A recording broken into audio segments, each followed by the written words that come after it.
AFC challenge কাপে বাংলাদেশের পতাকা বহন করবে 5 বারের Premier League champion Bashundhara Kings.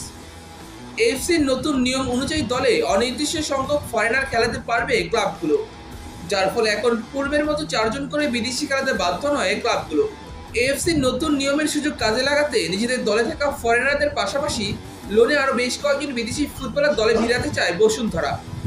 এর মধ্যে ফর্টিস এফসি থেকে উজবেক ডিফেন্ডার জারসুদ জুমায়েভ এবং গত মৌসুমে বসুন্ধরার হয়ে খেলা ফরওয়ার্ড চার্লস জিদেরকে দলে ভিড়িয়েছেন তারা।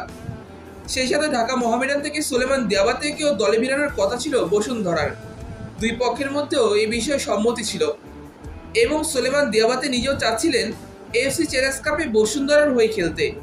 মোহামেডানের ডিরেক্টর ইনচার্জ অফ অ্যাডমিনিস্ট্রেশন কাজী ফিরোজের সই করা ছাড়পত্রে দিয়াবাতেকে 21 অক্টোবর থেকে 1 নভেম্বর পর্যন্ত কিংসের জার্সিতে খেলার অনুমতি দেওয়া হয়েছিল। তবে লোনে নিজেদের সেরা ফুটবলারকে প্রতিপক্ষ দলে পাঠানোর সিদ্ধান্তে মোটেও খুশি হয়নি সাদা কালো শিবিরের সমর্থকেরা। সামাজিক যোগাযোগ মাধ্যমে তারা এই বিষয়টি নিয়ে সমালোচনা করেন।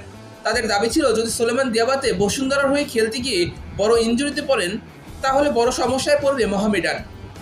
নিজেদের সেরা খেলোয়াড়কে মৌসুমের শুরুতেই হারানোর রিস্ক নিতে চাচ্ছিলেন না মোহামেডানের সমর্থকেরা।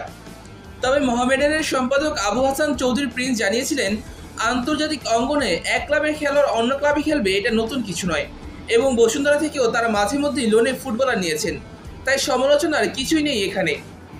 তবে সম্পাদকের কথায় সন্তুষ্ট হতে পারেননি সমর্থকেরা। অবশেষে সমর্থকদের তোপের মুখে পড়ে নিজেদের সিদ্ধান্ত পাল্টাতে বাধ্য হয়েছে মোহামেডানের টিম ম্যানেজমেন্ট। প্রথম আলোর তথ্য মতে সুলেমান দিয়াবাতেকে বসুন্ধরায় পাঠাবে না মোহামেডান। মোহামেডানের চেয়ারম্যান গোলাম মোহাম্মদ আলমগীর জানান, আমরা সিদ্ধান্ত নিয়েছি তাকে দেওয়া যাবে না।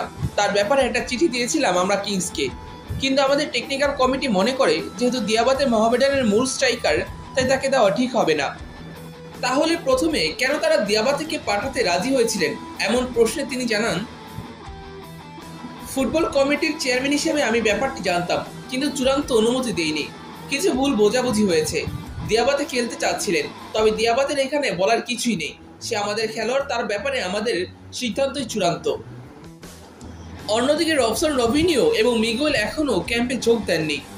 এছাড়া বসুন্ধরার সাবেক হেড কোচ অস্কার ব্রুজনকে দলে ভিড়াতে চলেছে ইস্ট বেঙ্গল এবং অস্কার যাচ্ছেন রবসনকেও ইস্ট বেঙ্গলের ক্লাবের জার্সিতে খেলাতে। যদি এখন এইসব গুঞ্জন, তবে গুঞ্জন সত্যি হবার ব্যাপক সম্ভাবনা রয়েছে। এছাড়া বাংলাদেশের জনপ্রিয় পত্রিকা দৈনিক ইত্তেফাকের তথ্য মতে রবসনকে গত 3 মাসের বেতন পরিশোধ করেনি বসুন্ধরা কিংস। রবসনের মাসিক বেতন 55 লক্ষ টাকা, অর্থাৎ 3 মাস মিলিয়ে প্রায় 165 লক্ষ টাকা পাওনা রয়েছেন রবসন। বেতন ঠিকমতো না পাওয়ার কারণেই নাকি বেঁকে বসেছেন তিনি। হয়তো ছাড়তে পারেন বসুন্ধরা কিংস।